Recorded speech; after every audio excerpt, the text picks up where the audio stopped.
Tata বলে দাও।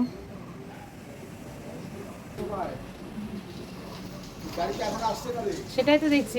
সরকার থেকে বলেছে 3 কিলোর উপরে ব্যাগ বহন করবে না বাচ্চারা। ক্লাস 2 এ পড়ে এখনই 7 কিলো জন চলে নাকি না? কি করা যাবে, এরম ভাবেই চলে আসছে। 3 তলা ওঠে। 3 তলায় ওঠে, ও 2 তলায় ওঠে, 2 তলায়। এরপরে আবার 3 তলায় উঠতে হবে এই ব্যাগ নিয়ে। যাক, অবশেষে স্কুলের গাড়ি এসে নিয়ে গেল। স্কুলে পাঠানো মানে সারাদিনের মতো কাজ হালকা। অনেকটাই দেরি হয়ে যায় ওদের স্কুলটা ছুটি দিতে দিতে, তারপর আবার গাড়ি করে আসে, স্টুডেন্ট নামাতে নামাতে আসে। এখন 10:45 বাজে, এখন গেল, সেই 4:45টার সময় আসবে। তো যাই হোক, সারাদিনের মতো ফাঁকা।